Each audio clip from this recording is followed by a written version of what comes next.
హరే రామ రామ రామ హరే హరే. హరే కృష్ణ కృష్ణ కృష్ణ హరే హరే. హరే రామ రామ రామ హరే హరే. హరే కృష్ణ కృష్ణ కృష్ణ హరే హరే. శుక్లాంబరధరం విష్ణుం శశివర్ణం చతుర్భుజం ప్రసన్నవదనం ధ్యాయేత్ సర్వవిఘ్నోపశాంతయే. యస్య ద్విరదవక్త్రాద్యాః పారిషద్యాః పరస్సతం విఘ్నం నిఘ్నంతి సతతం విశ్వక్సేనం తమాశ్రయే. అఖిల భువన జన్మస్థేమ భంగాదిలీలే వినత వివిధ భూతవ్రాతరక్షైకదీక్షే. శృతిశిరసి విదీప్తే బ్రహ్మణి శ్రీనివాసే భవతు మమ పరస్మిన్ సేముషీ భక్తిరూపా. మృగాంకార్ధఫాలం వినీలాభ్రనీలం సువర్ణాభచేలం సురారీంద్రకాలం ముదా వేదమూలం స్వభక్తానుకూలం వవందే విధి సాధు గోపాలబాలం. అస్మత్శ్రీ గురుచరణారవిందాభ్యాం నమః. పరమగురుభ్యో నమః. సర్వగురుభ్యో నమః. విహాయ మాతరం భూయః శాలగ్రామముపాయయౌ శుష్కైస్తృణైస్తథాపన్నైః సకుర్వన్ ఆత్మపోషణం. మృగత్వహేతుభూతస్య కర్మణో నిష్కృతిం యజౌ తత్ర చోత్సృష్టదేహాసౌ యజ్ఞే జ్ఞాతిస్మరో ద్విజః.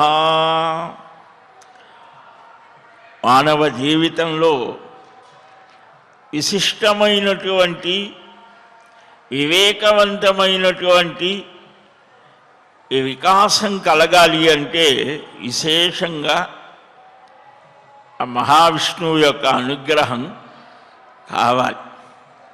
అందుకనే మనం ప్రతి క్షణం కూడా ఆ భగవానుని యొక్క దివ్య స్మరణపూర్వకంగా మనం ప్రతి పనిని చేయడం జరుగుతుంది. నారద మహాపురాణం 18 పురాణాలలో స్వామివారికి అవయవ స్వరూపంగా ఉండేటువంటి ఇది ఈ నారద మహాపురాణం. అటు నారద మహాపురాణంలో సనందనుడు మనశ్చాంచల్యం తొలగి స్థిరత్వాన్ని పొందటానికి భరత మహారాజు చరిత్ర జడభరతోపాఖ్యానము అని కూడా అంట. దాన్ని మనం 2 రోజులుగా చెప్పుకుంటూనే ఉన్నాం. యజ్ఞయాగాదుల ద్వారా చిత్తశుద్ధిని పొంది క్రమక్రమంగా ఆ మహారాజు చిన్న వయస్సులో అధ్యయనం చేశాడు. యువావస్థలో భోగాలని అనుభవించాడు. అపర వయస్సులో అంటే 50-60 ఏళ్ళు దాటిన తర్వాత వనప్రస్థాశ్రమంగా మునివృత్తిలో నిలిచాడు. ఆ అంత్య సమయంలో సర్వాన్ని త్యజించినటువంటి ఆ మహానుభావుడికి ఆయన పేరు మీదుగానే ఈ దేశానికి భారతదేశం, భారతవర్షం, భరతఖండం అనే పేరు వచ్చింది అని కొన్ని లక్షల కోట్ల సంవత్సరాల నాటి యొక్క చరిత్రని మనకు పురాణాలు వ్యాసమహర్షి భూత భవిష్యత్ వర్తమానము అంటే జరిగినటువంటిది, జరుగుతున్నది, జరగబోయేది మూడింటిని దర్శించగలిగిన త్రికాల ద్రష్ట కనుక ఆ జరిగినటువంటి దాన్ని మనకు అందించాడు. దాని నుంచి మనం ఏం గ్రహించాలి అనేటువంటిది వారి వారి సంస్కారాలకు తగ్గట్లుగా ఉంటాడు. ఆ శ్రీహరినే ఆరాధన చేస్తూ అష్టాక్షరి మహామంత్ర జపం చేస్తూ ఉన్నటువంటి ఆయనకు ఒక లేడీ పిల్ల మీద ప్రసవించేటువంటి లేడీ సింహ గర్జనకు భయపడి ఆ గండకి నదిని దాటబోయే సమయంలో గర్భపాతమై శరీరాన్ని వదిలితే ఆ ప్రవాహ వేగంలో ఆ లేడి పిల్ల ఈయన వైపుగా ప్రవాహంలో కొట్టుకొని వస్తే దాన్ని తీసుకొని వచ్చి పెంచి పెద్ద చేయడం, ఆ పెంపకంతో మోహాన్ని పొందడం, ఇది లేకపోతే తాను లేను అని, దానికి తాను లేకపోతే దిక్కు లేదు అని భ్రమపడిపోయి ఆ అంత్య సమయంలో దాన్నే స్మరిస్తూ శరీరాన్ని త్యజించడం. తద్వారా మరుసటి జన్మ కూడా ఈయన ఆ లేడి జన్మ పొందాడు. ఆ జన్మలో ఆయన అప్పటికి వివేకం మరల మేల్కొన్నది. అందుకనే సర్వసంగ త్యాగం చేసి శరీరం లేడిగా జింకగా ఉన్నప్పటికీ కూడా ఏటిలతో కలవకుండా అరతిని జనసంసది అని జనసాంగత్యాన్ని, అంటే తన తోటి ఆ జాతి లేడులతో కలవకుండా ఏకాంతంగా అంతకుముందు తాను చేసినటువంటి సాధన చేసినటువంటి ఆ ఆశ్రమానికి వెళ్ళి అక్కడనే శరీరాన్ని త్యజించాడు. ఆ తర్వాత మృగజన్మ రావటానికి కారణమైనటువంటి ఆ దోషాన్ని అనుభవించడం ద్వారా ఆ నిష్కృతిని పొందాడు. కొంతకాలానికి దేహాన్ని వదిలి పూర్వజన్మ జ్ఞానంతో బ్రాహ్మణునిగా సదాచారం కలిగిన యోగుల వంశంలో పుట్టాడు. అంటే మనం చేసేటువంటి ఏ కర్మ అయినా అది ఫలితాన్ని ఇచ్చి తీరుతోంది. బంతిని నేలకేసి కొట్టాం, మళ్ళీ అది పైకి వస్తుంది. అలాగనే మనం ఒక కర్మ చేశాం వాగ్రూపంగా, అది మంచి కానీ చెడ్డ కానీ ఒక మాట మాట్లాడాం, లేదా భగవన్నామం చేశాం, లేదా ఇంకొకరిని దూషించాం, దాని ఫలం ఇస్తోంది అది. అలాగే ఒక సత్కర్మలు చేశాం శరీరంతో, దేవాలయాన్ని శుభ్రం చేశాం, తోరణాలు కట్టాం, ముగ్గులు వేశాం, లేదా ఆ భక్తులకు ఈ ఎండల కాలం కాబట్టి మజ్జిగ ఇచ్చాం, భక్తితో ఇచ్చామో లేకపోతే పుణ్యం కోసమో మరొక దాని ఏదైనా కానీ క్రియ చేశాం, దాని ఫలం ఉంటుంది. అలాగనే మనం శరీరంతో చేయకూడని పనులు చేశాం, దాని ఫలం ఉంటుంది. ఆలోచనలు మనను ఇతరుల విషయంలో మనం ఏ ఆలోచనలు చేశాం లోకానికి తెలియకపోవచ్చు, కానీ భగవంతుడి లోపల అంతర్యామిగా ఉన్నాడు కదా, ఆయనకు తెలుస్తాడు. ఈ ఆలోచనలకు తగినటువంటి ఫలాన్ని కూడా ఇస్తాడు. బ్యాంకులో మనం దాచుకున్న లక్షలో కోట్లో క్యాషియర్ ఏం చేస్తాడు, మనం విత్డ్రా తీసుకువెళ్తే ఇస్తాడు. అతనికి ఏం సంబంధం లేదు కదా, నువ్వు ఈ కోట్లు తీసుకుంటావో పెట్టావో తీసుకున్నావో పోయావో. అలాగనే భగవంతుడు కూడా నీవు చేసినటువంటి కర్మలకు ఫలాన్ని ఇస్తాడు. మనం చేసినటువంటి కర్మలన్నీ కూడా ఒక సూక్ష్మ స్థితిలో, ఇప్పుడు పెన్ డ్రైవ్ అంటామే, అలాగా సూక్ష్మ శరీరంలో స్టోర్ అయి ఉంటాయి మనం చేసిన ఆలోచనలు. అదే సబ్కాన్షియస్లో అప్పుడప్పుడు కళల రూపంలో వ్యక్తమవుతాయి. అప్పుడు కూడా యోగి అయినటువంటి వాడికి ప్రారబ్ధ రూపంగా కొంత అనుభవం ఉంటుంది. వాడు నిరంతరం భగవద్ధ్యానం చేస్తున్నాడు, చింతన చేస్తున్నాడు, జపం చేస్తున్నాడు. అలాంటి వాడికి కళల రూపంలో కొంత ప్రారబ్ధం నశిస్తుంది. అంటే భౌతికమైనటువంటి బాధలు పడకుండా కళలో ఈ భగవత్ సంబంధమైనటువంటి జ్ఞానం చేత, ధ్యానం చేత, జపం చేత స్వప్నంలో వాడు బాధపడ్డట్టుగా, ఎవడో వచ్చి చంపినట్టుగా, కొట్టినట్టుగా, పులిమింగి ఏదో ఒక రకంగా అక్కడ అనుభవిస్తాడు, సూక్ష్మ శరీరం అనుభవిస్తాడు. వెంటనే నిద్ర లేచినా వాడికి చెమటలు పట్టేస్తాయి, కానీ వాస్తవ స్థితిలో అది అనుభవంలో అక్కడ ప్రత్యక్షంగా ఉన్నది. అలాగ కొంత పోతోంది అన్నారు. ఎవరికి? పుణ్యాత్ముడికి. సామాన్యంగా భౌతికంగానే ఉంటుంది ఆ అనుభవం. ఇలాగా సూక్ష్మ శరీరం, స్థూల శరీరం, భౌతిక శరీరం కనిపిస్తుంది, దీనికి కూడా మనకు ఉంటుంది.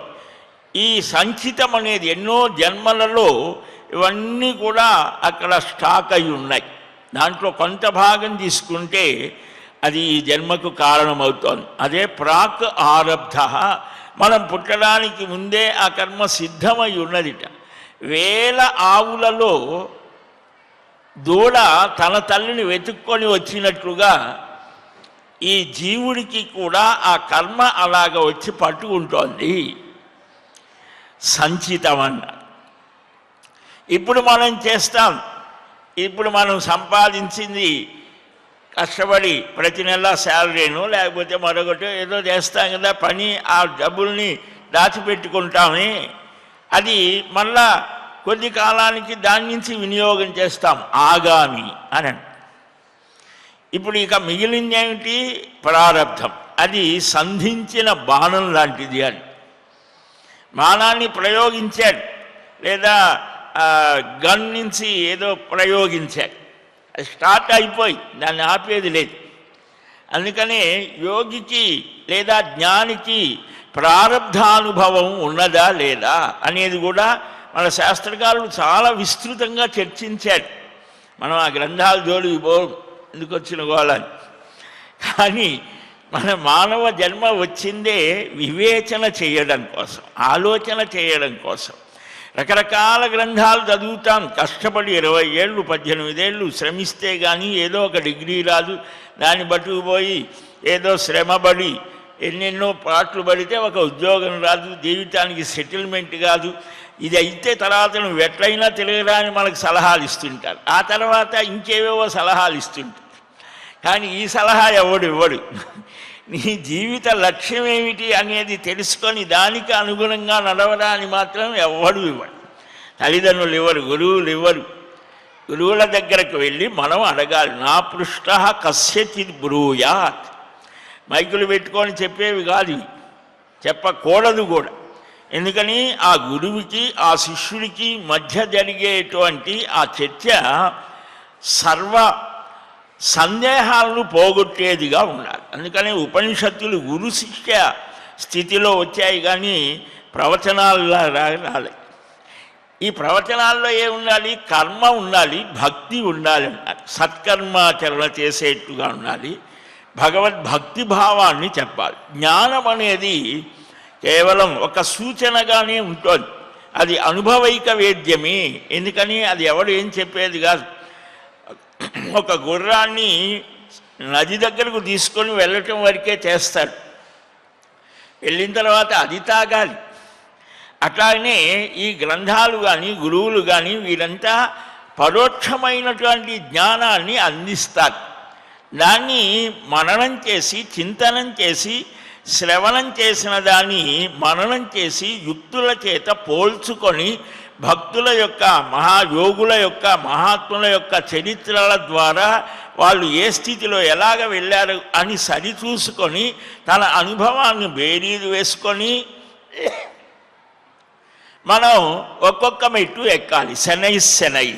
అందుకని గీతలో మెల్లమెల్లగా వెళ్ళాలి. కానీ ఏదో ఒక కోర్స్ అయిపోయిందండి, ఐఏఎస్ అయింది లేదా పిహెచ్డీ అయిపోయింది, నాకు ఈ ఉద్యోగం వస్తుంది, నేను అర్హుడిని అంటానికి లేదు. దీంతో ఇది మెల్లమెల్లగా ఒక్కొక్క అడుగు వేస్తూ మనలో ఉన్నటువంటి జన్మలుగా పేరుకుపోయినటువంటి అజ్ఞాన అహంకార మమకారాలని ధ్వంసం చేయాలంటే ఒక్క రోజులో అయ్యేది కాదు. కనుక ఈ ప్రారబ్ధ కర్మానుభవాన్ని కష్టాలని అనుభవించడం ద్వారా దాన్ని కట్టు చేసేస్తారు. పుణ్యకర్మ ఉంటుంది.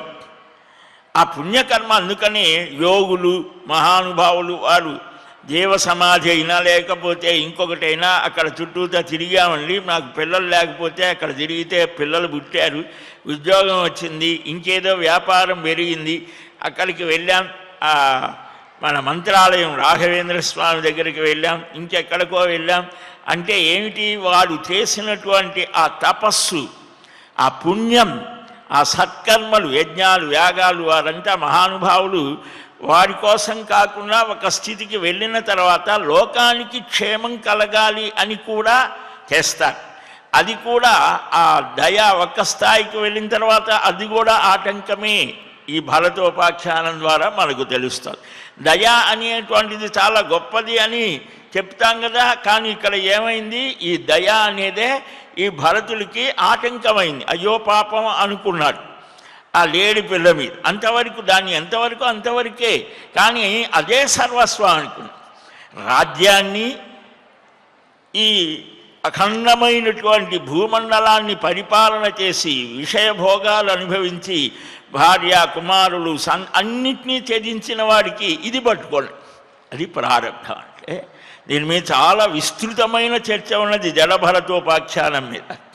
కథాభాగాన్ని చెప్పుకోవడం ఒకటి, కథ దేనికోసం చెప్పారు అని ఇంకొంచెం స్థితి, ఆ తత్వాన్ని గ్రహించి దాన్ని ఆచరణలో పెట్టేటువంటి స్థితి ఒకటి, అనుభవంలోకి వచ్చిన తర్వాత యోగ్యులైన వారికి అది అందివ్వడం ఇంకొకటి.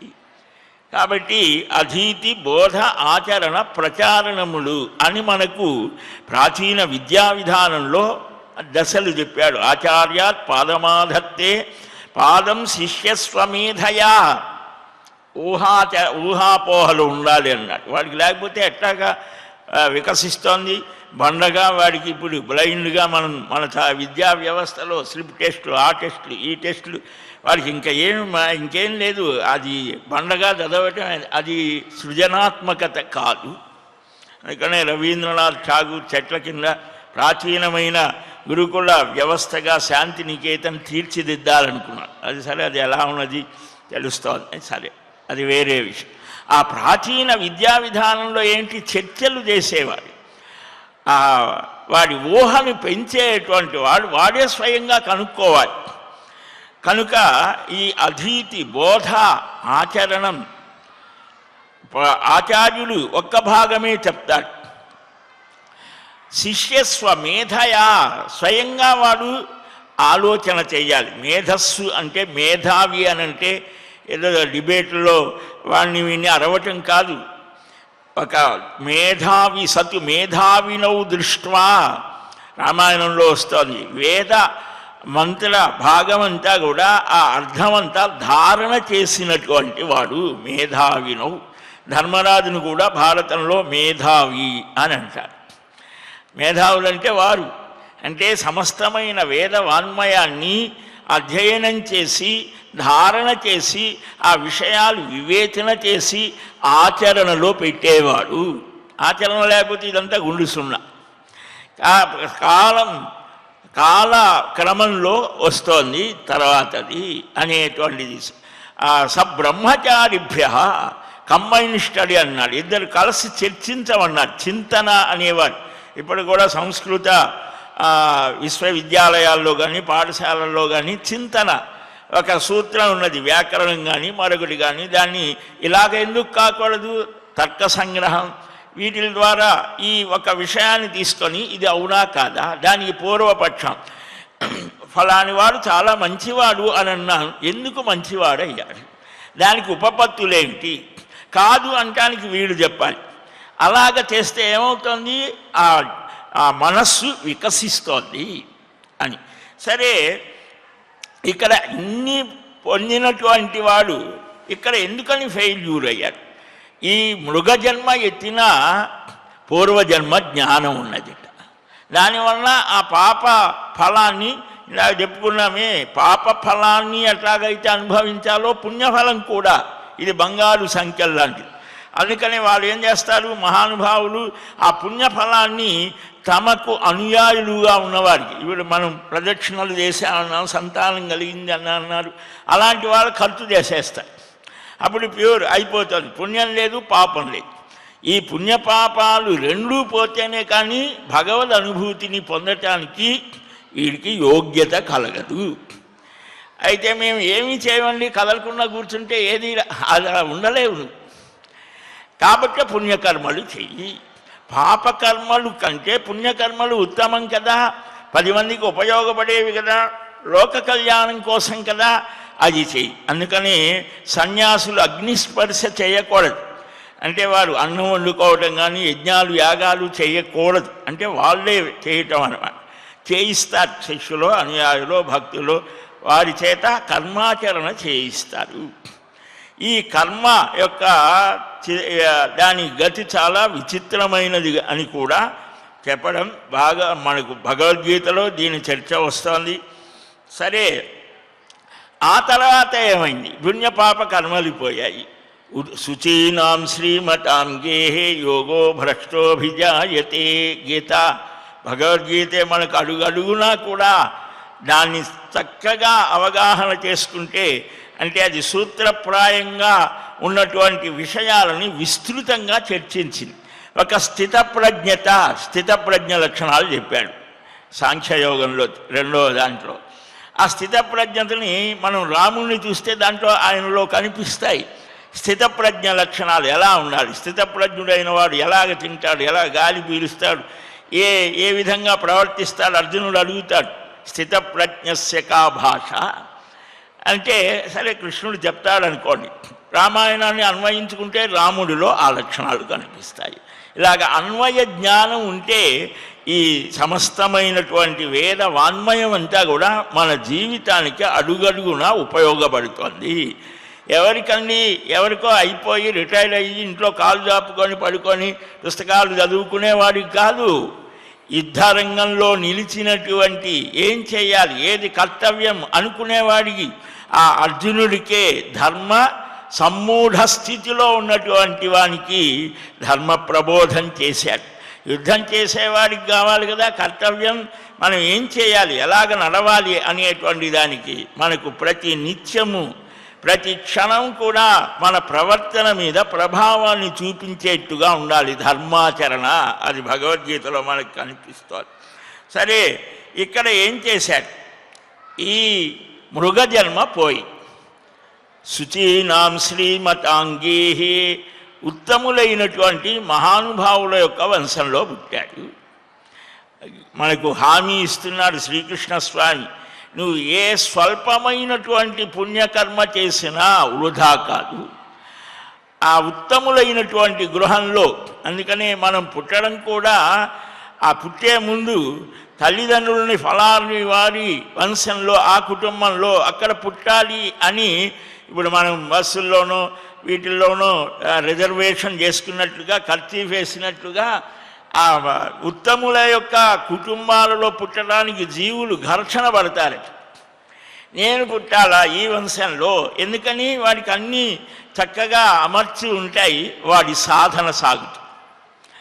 వాడు ఆహారం కోసమే పోరాటం చేయవలసి వస్తే దాంతోనే సరిపోతుంది కదా. అలాగా అంటే వారి జన్మాంతర సంస్కారాలను బట్టి ఆ స్థితి ఉంటుంది. సరే, ఇక్కడ జన్మించాడు. పూర్వజన్మ జ్ఞానంతో సదాచారం కలిగిన ఉత్తములైనటువంటి బ్రాహ్మణ కుటుంబంలో పుట్టాడు ఈ భరతుడు. అంతా సమస్తమైన విజ్ఞానం, జ్ఞానము విజ్ఞానం. భగవద్గీతలోనే మనకు జ్ఞాన విజ్ఞాన యోగము అని ఉన్నది. దాంట్లో చూస్తే ఆ విజ్ఞానం అనే దానికి అనేక అర్థాలు ఉన్నాయి. మామూలు విజ్ఞానం అంటే సైన్స్ అంటూ ఉంటాం కదా, ఇక్కడ ఆధ్యాత్మిక స్థితిలో అది కాదు. విజ్ఞానం అంటే అనుభవం. జ్ఞానం అంటే పుస్తక జ్ఞానం కావచ్చు, పరోక్ష, ఇలాగా ఆయా స్థితుల్ని బట్టి వాటి అర్థాలు మారుతూ ఉంటాయి. కాబట్టి ఇక్కడ సర్వశాస్త్రాలు వాటి అర్థములు తెలిసిన వాడై ఉన్నాడు. అనేక జన్మల్లో వాడు పేర్చుకొని ఉన్నది కదా ఆ జ్ఞానం. ఇక్కడ మనకు నిన్న చెప్పుకున్నాం గజేంద్ర మోక్షంలో కూడా ఆ గజరాజు ఇంద్రద్యుమ్న మహారాజు ఒక చిన్న పొరపాటే ఆయన చేసిన. గురువుగారు వచ్చాడు, గురువుగారు వస్తే ఆయనకి స్వాగతం పలకకుండా భగవద్ ఆరాధన చేస్తున్నాడు. అది కూడా ఒక రకమైన దోషమే.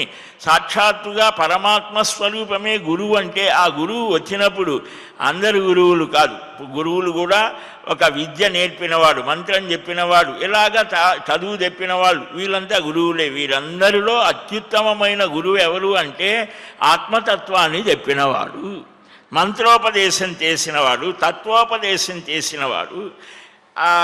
ఆ గురువు వస్తే వెళ్దామా లేవాలా వద్దా అనే ఆ డైలమాలో ఉండిపోయాడు. ద్వైధీభావం అంటే ఆయనేమనుకోవాలా అగస్త్య మహర్షి, కానీ ఆ చట్టం తన పని తాను చేసి ఆ బుద్ధి మాన్యం కలిగిన గజ జన్మ వచ్చింది. అయినప్పటికీ కూడా ఆ చివరిలో అవసరమైన సమయంలో ఆ పూర్వజన్మ జ్ఞాన స్థితి వల్ల ఓ కమలాప్త యో వరద ఆ పరమాత్మని చాలా అద్భుతంగా స్మరిస్తాడు. ఎవ్వనిచే జనించు జగము, ఎవ్వని లోపల నుండు లీనమై, ఎవ్వని అందులిందు పరమేశ్వరుడెవ్వడు, మూల కారణం ఎవ్వడు, అనాది మధ్య లయుడెవ్వడు, సర్వము తానయైన వాడెవ్వడు, వాని నాత్మభవునీశ్వరునే శరణంబు వేడిదన్. ఏమిచ్చాడు కేర్ ఆఫ్ అడ్రస్సు? ఈ జగత్తంతా ఎవరి చేత సృజించబడుతోంది, పోషించబడుతోంది, ఎవరిలో లీనమవుతోంది, అంతటా వ్యాపించిన వాడెవడు? చాలా ఇచ్చాడు ఆయన, అందుకనే ఎవరు రాదు. వచ్చిన వాడెవడు? నారాయణుడు వచ్చాడు. సరే, అక్కడ కూడా చాలా ఎలాగ వచ్చింది ఆ స్పృహ? లా ఒక్కింతయు లేదు, ధైర్యము విలోలంబయ్యే, ప్రాణంబుల్ ఠావుల్ దప్పెను, రావే ఈశ్వర కావవే వరద, సంరక్షించు భద్రాత్మక. ఇలాగ స్తుతించాడు అని. ఆ పూర్వజన్మ ప్రాగ్జన్మన్యనుశిక్షితం అని ఒక చిన్న మాట ప్రయోగించాడు వేదవ్యాస మహర్షి. పూర్వజన్మలో చేసినటువంటి ఆ సంస్కార విశేషం చేత గజాన మందబుద్ధిశ్చ అని, గజం ఏనుగంటే అది బుద్ధిమాన్యంతో ఉంటుంది. శరీరం చాలా పెద్దదే, బలం కూడా బాగానే ఉన్నది, కానీ బుద్ధి లేదు దాన్ని. 4 గంటలు నీళ్ళల్లో తిరుగుతోంది, బయటికి రాగానే చెత్తంతా నెత్తన వేసుకుంటాం. మనది కూడా అలాంటిదే. ఎన్నో గ్రంథాలు చదువుతాం, ఉపన్యాసాలు వింటాం, మనం కదిలిస్తే అందరూ చెప్తారు. వేదాంతం తెలియని వాడు లేడు, వైద్యం తెలియని వాడు లేడు, సంగీతం తెలియని వాడు లేడు. కానీ ఆచరణలోకి వచ్చేసరికి పరోపదేశ వేలాయాం సర్వే వ్యాసపరాశరాః తదనుష్ఠాన సమయే మునయోపి నపండితా. పెద్దలే చెప్పారు. ఇతరులకు చెప్పేటప్పుడు ప్రతివాడు మంచివే చెప్తాడు, చెడ్డవి ఎవడు చెప్తాడు. కానీ ఆచరణకు వచ్చేసరికి ఉత్తములు కూడా బోల్తా పడిపోతారు.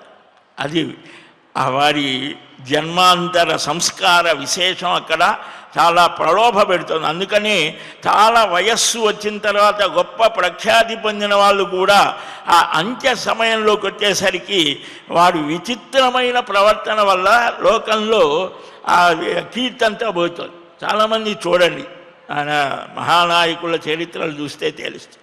ఎందుకు ఇలా ప్రవర్తించాడు అంటే అక్కడ ప్రారబ్ధం.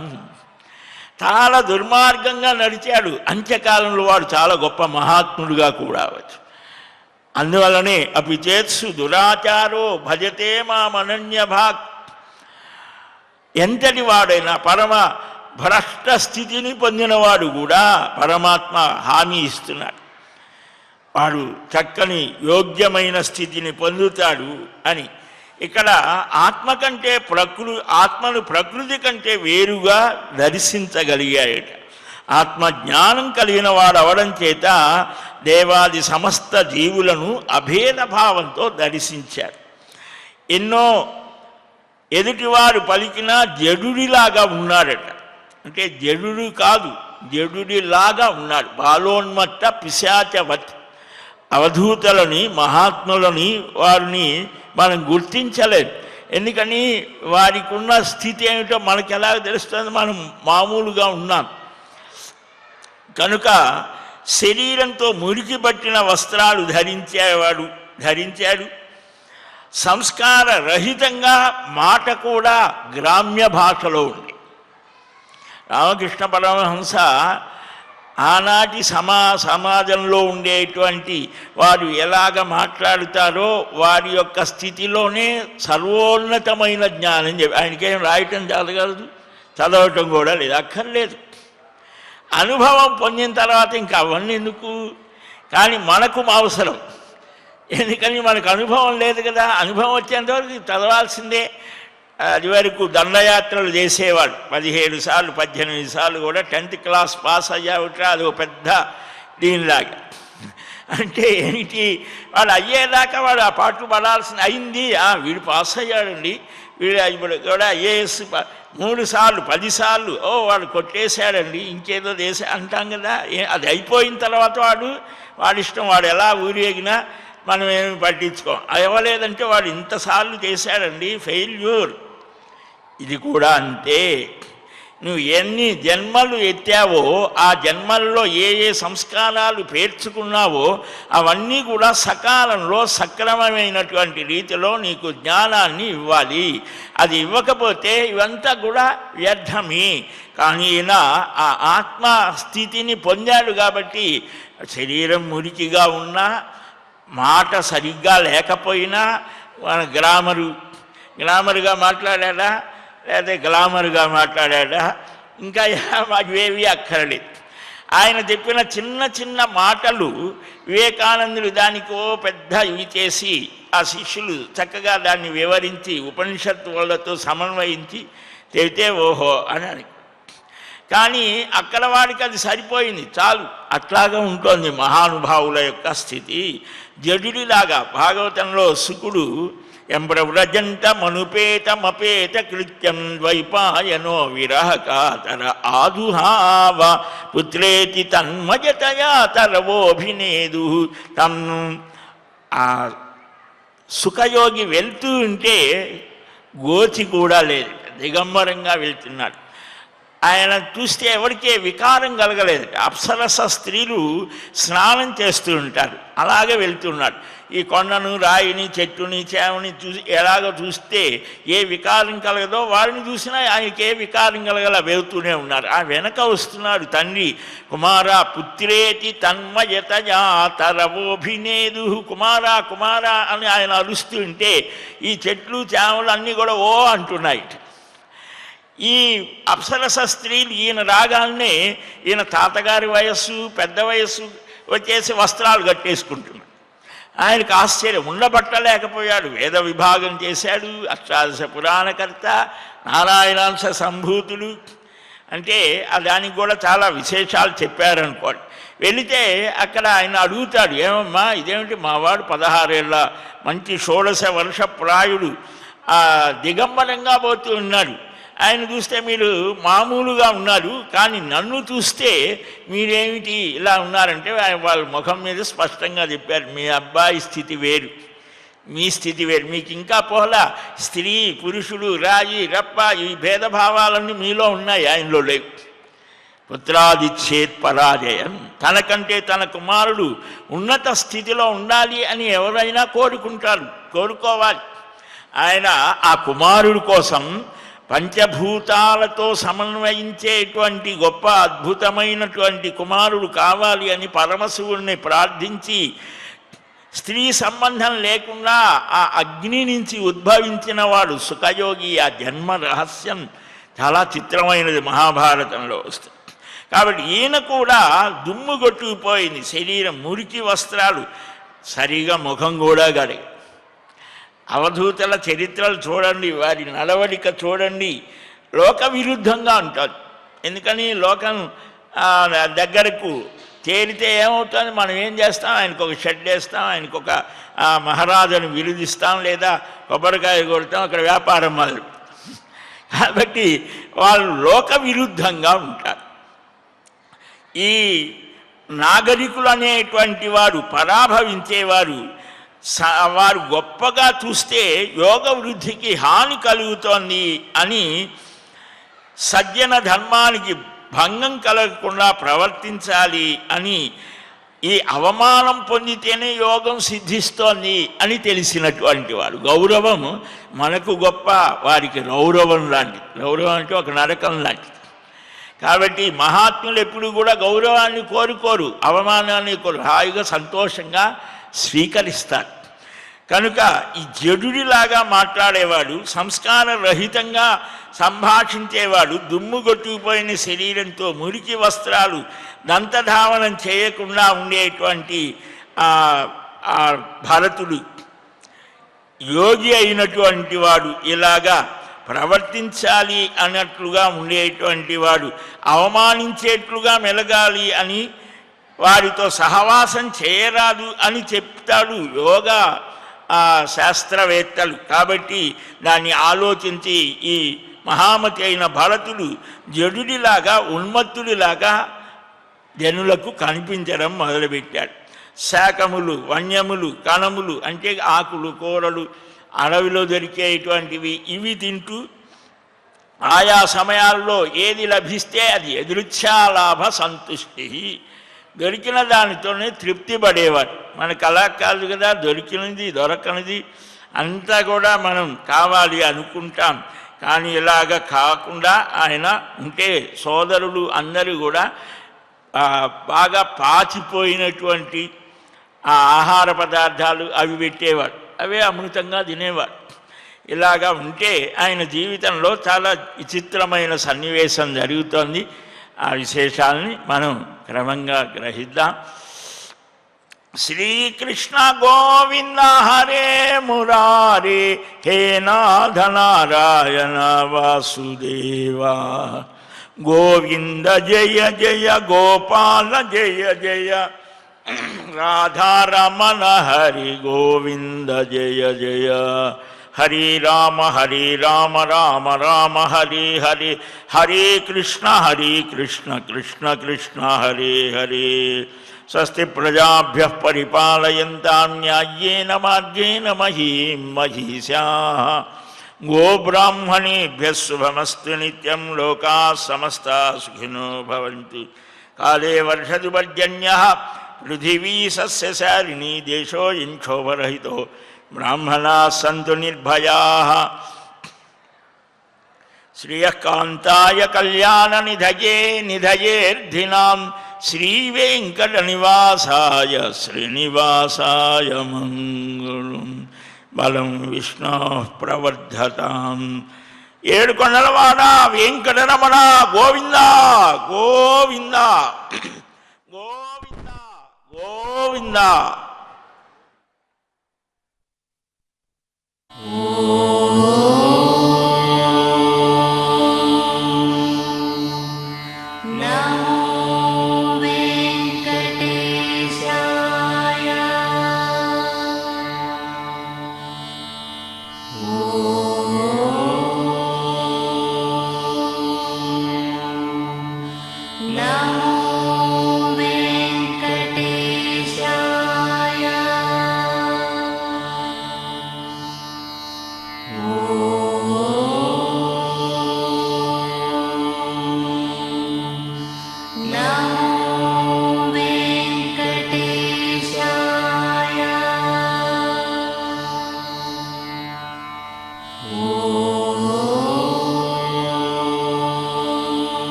Now